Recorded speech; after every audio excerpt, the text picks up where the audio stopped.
Okay, so in this problem, we want to determine the internal shear and moment in this cantilever structure. It says at a section passing through C. I think the first thing you'll probably notice is that there's something unique about C is that there's a point load right on top of it. So you can't really split a point load. Point load mathematically acts at a point, and a point really doesn't have an area. It's a very unique thing. So you can't really cut it at C, but what we can do is we can cut it just to the left of C, like infinitesimally small to the left. And we can do the same thing, infinitesimally small to the right. So we're going to do that. So let's start off by cutting it just to the left of C. So I'll even note that just to the left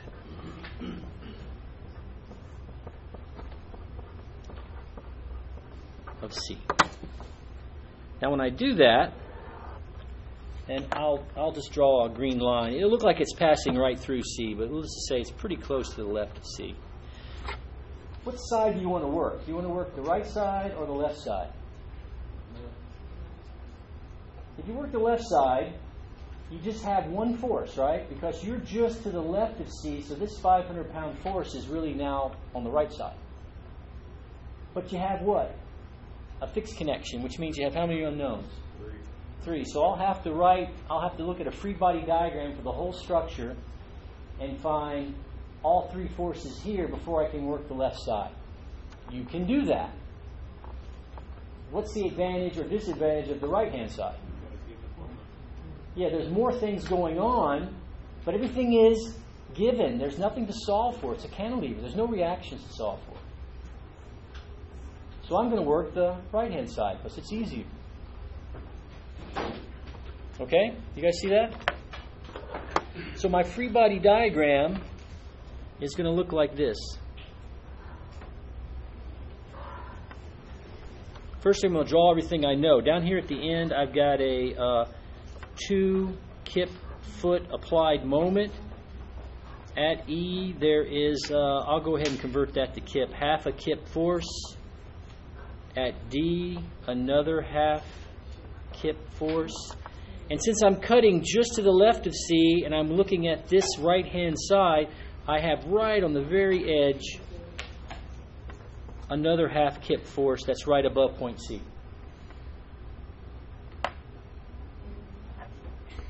Everybody see that? Just for discussion purposes right now, if I cut just to the right side of C, then what do you see on this side? Just these two forces a moment. This one would not be on it to the right. But just to the left, see, it shows up. You guys see that? I'll make it a little more extreme. Just to the left, you can see C is showing up. And just imagine that distance there is really super small. Now, I'm going to assume my other components. So I want to look at the axial force at C, the positive shear force at C, and the positive bending moment at C. Now, before we solve for those, just go ahead and work it out and see if you can see why these are the positive ones. Axial force is easy. Pulling in this direction, it would stretch this element, tension. Shear force up on this side is going to cause this part of the element to move which way? Up. And you see it trying to rotate clockwise? That's positive shear. And then if you imagine this as our paper example previously, and you twist it like that, it's going to bend into a happy face. So that's positive bending moment. Okay? Now all I have to do is just solve for those. So I got three unknowns. I have three equations of equilibrium. The one that's always pretty good to start with is to sum moments about the cut that I just made. Make sure the whole body's in equilibrium. Now I'm doing statics, so I'm going to assume right-hand rule for my sign convention. So there's my first equation. Now, about the cut here at C, the shear force and the axial force pass through C, no moment. I've got this moment applied here. With right-hand rule, what kind of moment is that? Positive or negative? negative.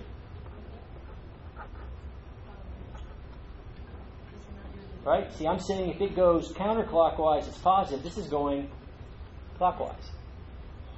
It's still a positive bending moment, but I'm only summing what? Moments. Now, about C, these three forces here, what kind of moment do they create? Positive or negative? Negative. Now, this one has no moment arm, because it's right there at the cut. But these two have moment arms, right? I guess I can transfer down the fact that this is 10 feet and 10 feet. So I'm going to get negative moment from those half kip forces. The first one is at a 10-foot moment arm. The second is at a 20-foot moment arm. And then way out here at the end, what kind of moment is that under my sign convention? Also negative, and that's 2 kips per foot. So the only thing I don't have is the moment at C, and when you solve for the moment at C, you get a negative value. It looks like it's negative 17 kip feet.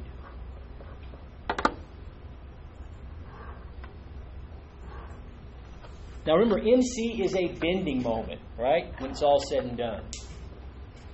So would you expect C to have a negative bending moment? Well, go back to your original drawing, right here. And how do you think that thing's going to bend? Ignore the moment at the end there. That's like a diving board with like 4 people standing on it. The diving boards bend up only after you leave them. So this is probably going to bend down. What does that look like? Does it look like a smile? No, it does not. It looks like kind of a snarl. That's still negative. See? Negative bending moment. You guys don't like your buying this. Is it too simplistic? Do you have like the MC going this way? The who going which way? The moment. The bending moment going like this. And then the drawing that we had. Well, I assume here positive bending moment, right? Right. But I don't have positive bending moment. I have negative. So it's actually in the opposite direction. Now, you got to remember, this is the internal reaction to external forces. This is not external. This is all internal. So this is how the inside of the beam is behaving in response to what it's experiencing. Right now it's experiencing those loads. And we know from our worldview of physics that that thing is going to bend like that. And connecting that to our statics and strength of materials, that's going to be called a negative bending moment. Hey, we got a negative answer. That should be reinforcing. So what's next? Yes, some forces in the Y.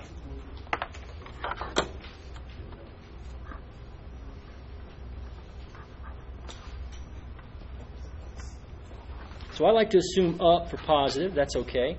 So the shear force is up, so that's positive.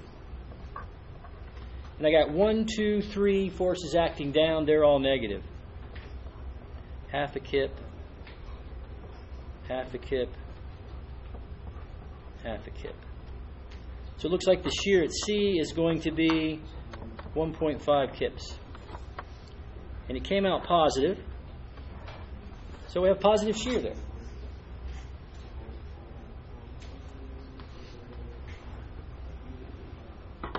And then the last thing we can do, in this particular problem, it's pretty trivial.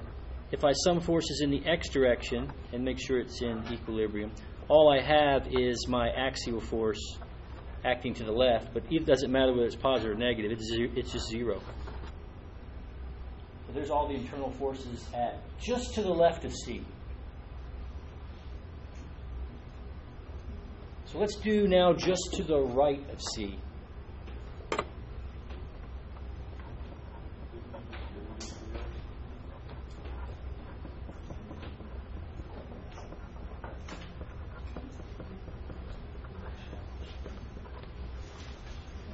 Now the geometry of the problem hardly changes at all, because we're just moving a very small amount.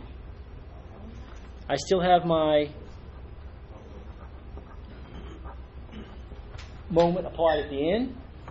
I still have my half kip load at point E and a half kip load at D, but I do not have a half kip load at C because I'm just to the right. So again, letting my triangle be the cutter, if I cut it just to the right of C, see, that load's gone. It's now on the left side of the cut. See that? So it's not here anymore. This is still approximately 10, and this is still 10. And just like before, I'm going to come in and I'm going to assume positive shear force, positive axial force, and positive bending moment at C. And I have 3 equations to solve, or 3 things to find, just like I did before. I'm kind of running out of space down here. Yeah. Let's see if I can squeeze this in here. So again, I'm going to sum my moments at the cut equal to 0. And what do I have? Well, this internal moment with right-hand rule is positive or negative. Just like before, it's negative. And then I have these 2 forces creating negative moment. That's a half a kip. The first one has a moment arm of 10 feet. The second one has a moment arm of 20 feet. And then right out there on the end, I've got my 2 kip foot, and that's negative. So I'll solve for my moment at C, and I get negative 17, just like before.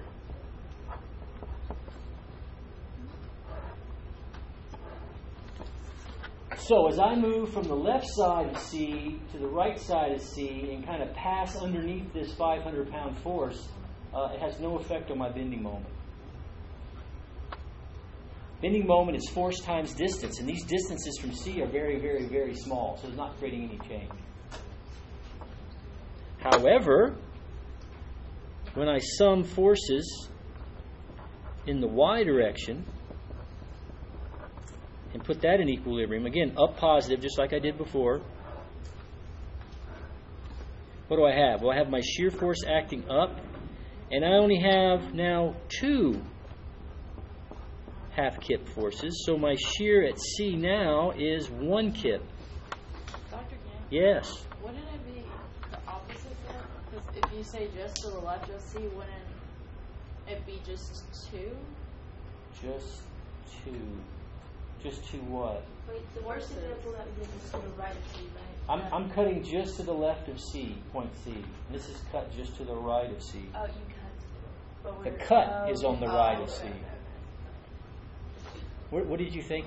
What did you think? I thought you were just that you were saying to the left, like the prop, like the bars to the left, like what we were looking at. Well, I'm always looking at the right-hand side. Like you cut to the left. I thought that we were looking at. Oh, we're not looking at the left now. I mean, we could. The problem could be better solved with the left side, but not this one. Because I don't want to have to spend extra time doing that, right? And really, on an exam, if you don't have to do it, don't do it. But the thing to notice is that the shear just to the left of C is 1.5, and then just to the right to C, it instantaneously changes to 1. What's the difference in these two? Half a kip. What's the value of the force? Half a kip. So it looks like the change in shear at C is equal to minus 1/2 kip. It went from 0.15 on the left to 1 on the right. You see that? That's just looking at the numbers. And what happens there? That force is kind of down 1 kip. So you'll start to see, we haven't shown it mathematically yet, but kind of what we're finding is that your shear is going to change as you go from one side of a force to another, and the amount of change is the force. But as you go from one side to another under a point load, you don't see the moment changing at all. So if I were to draw the shear as a function of x, and I was only concerned right now with point C, then coming in on the left side, I would have a shear value of 1.5, and then exiting on the right-hand side, I would have a shear value of 1.0. So the change right there is really equal to exactly the amount of the load. We're going to use that to our advantage later on. That's something we've just noticed now, and I think it's important. Okay, any questions about that? We're going to work a bunch more of these.